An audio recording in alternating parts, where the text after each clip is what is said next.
गांव के एक कोने में एक बहुत पुराना कच्चा घर था। उस घर में एक बूढ़ी औरत रहती थी जिसका नाम कोई ठीक से नहीं जानता था। सब उसे बस बुढ़िया कहकर बुलाते थे। उसके चेहरे पर गहरी झुर्रियां थीं, बाल पूरी तरह सफेद हो चुके थे और शरीर इतना कमजोर कि चलते समय लाठी का सहारा लेना पड़ता था। उसका कोई अपना नहीं था, न पति न बच्चे। बहुत साल पहले उसका परिवार एक एक करके उसे छोड़ गया था। गांव वाले कहते थे कि उसकी किस्मत ही खराब थी। जो भी उसके पास आता कुछ न कुछ अनहोनी हो जाती। बुढ़िया सुबह सुबह उठती, मंदिर के पास बैठ जाती और आने जाने वालों से थोड़ा बहुत अनाज या खाना मांग लेती। जो मिल जाता उसी में संतोष कर लेती। लेकिन उसके चेहरे पर कभी शिकायत नहीं दिखती थी। वह अक्सर आसमान की ओर देखकर धीरे से कहती, जो भाग्य में लिखा है वही होगा। गांव में एक लड़का था, रामू। वह बहुत चंचल था और अक्सर बुढ़िया का मजाक उड़ाता था। एक दिन उसने अपने दोस्तों से कहा, देखो, ये बुढ़िया हमेशा भाग्य भाग्य की बात करती है। आज मैं इसे गलत साबित करूंगा। रामू ने एक योजना बनाई। वह एक दिन अपने हाथ में एक छोटा सा पत्थर छुपाकर बुढ़िया के पास गया और बोला, अम्मा बताओ मेरे हाथ में क्या है। अगर तुम सही बता दोगी तो मैं तुम्हें आज भरपेट खाना खिलाऊंगा। बुढ़िया ने उसकी आंखों में देखा और मुस्कुराकर बोली, बेटा, मेरे लिए यह जानना जरूरी नहीं है कि तेरे हाथ में क्या है। जो तेरे भाग्य में लिखा है वही होगा। रामू हंस पड़ा, अरे अम्मा, तुम तो कुछ जानती ही नहीं हो।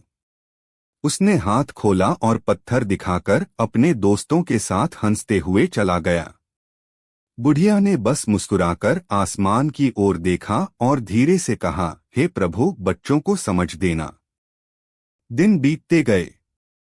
एक दिन गांव में एक अमीर व्यापारी आया।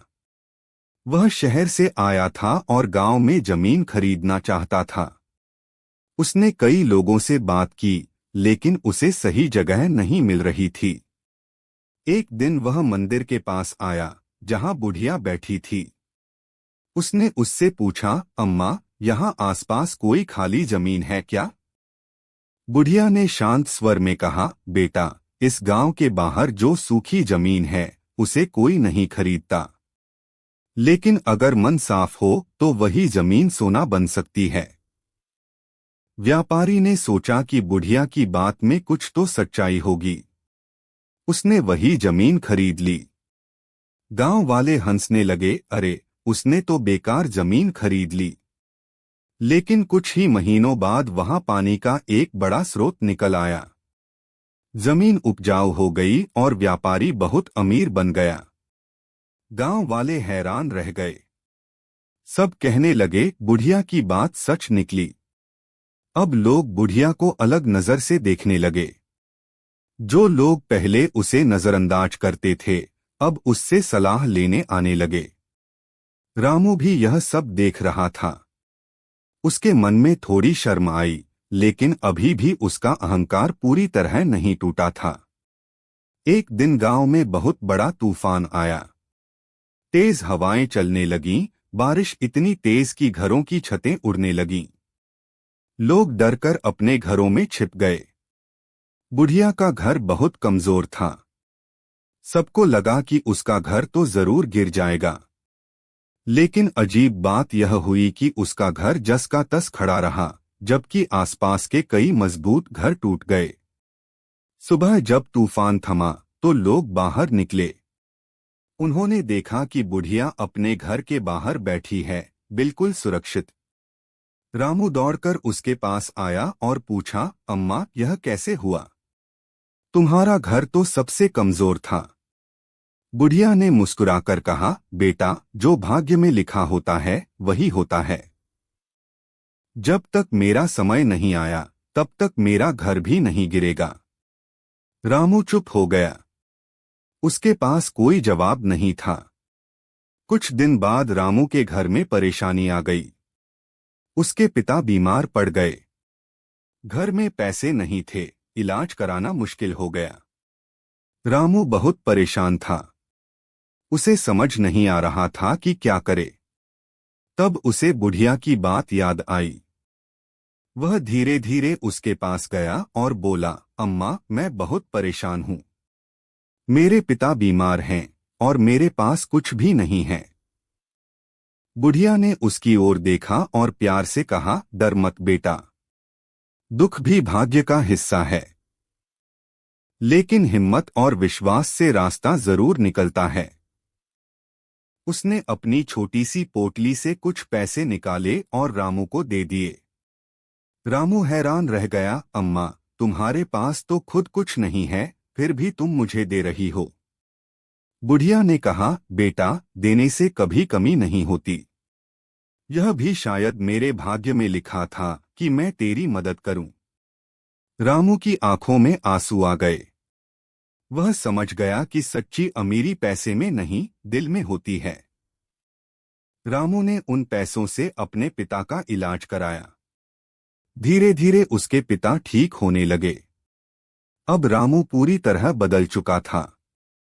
वह रोज बुढ़िया के पास जाता, उसकी सेवा करता और उससे बातें करता। एक दिन उसने पूछा, अम्मा, क्या सच में भाग्य कभी नहीं बदलता?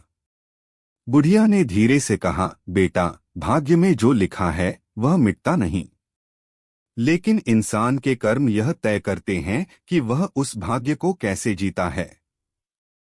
रामू ने कहा, मैं समझा नहीं। बुढ़िया बोली, मान लो किसी के भाग्य में दुख लिखा है।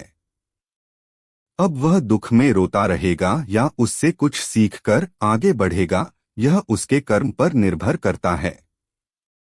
रामू ने सिर हिलाया, अब समझ गया अम्मा। समय बीतता गया। बुढ़िया की उम्र और बढ़ती गई। उसका शरीर और कमजोर हो गया, लेकिन उसके चेहरे की शांति कभी नहीं गई। एक दिन वह बहुत बीमार पड़ गई। गांव वाले उसके पास इकट्ठा हो गए। रामू भी वहीं था। बुढ़िया ने धीरे धीरे आंखें खोलीं और कहा, डरना मत। हर किसी का समय आता है। यही जीवन का नियम है। रामू रोते हुए बोला, अम्मा, हमें छोड़कर मत जाओ। बुढ़िया ने मुस्कुराकर कहा, मैं कहीं नहीं जा रही, बस रूप बदल रहा है। उसने आसमान की ओर देखा और अंतिम बार कहा, जो भाग्य में लिखा है वह कभी नहीं मिटता। और फिर उसकी आंखें हमेशा के लिए बंद हो गईं। गांव में शांति छा गई। सबकी आंखों में आंसू थे। रामू ने उसकी चिता को अग्नि दी। उसके दिल में एक अजीब सी शांति थी, जैसे बुढ़िया की बातें अब उसके अंदर बस गई हों। उस दिन के बाद रामू का जीवन पूरी तरह बदल गया। वह मेहनत करने लगा, दूसरों की मदद करने लगा और हर परिस्थिति को स्वीकार करना सीख गया। जब भी कोई दुखी होता, रामू उसे वही बात कहता, भाग्य में जो लिखा है वह नहीं बदलता, लेकिन हम उसे कैसे जीते हैं यह हमारे हाथ में है।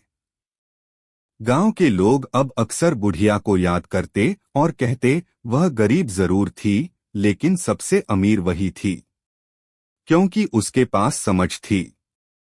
और सच में उसकी बात आज भी गांव की हवा में गूंजती है। जो भाग्य में लिखा है वह कभी नहीं मिटता, लेकिन इंसान अपने कर्म से उसे सुंदर बना सकता है।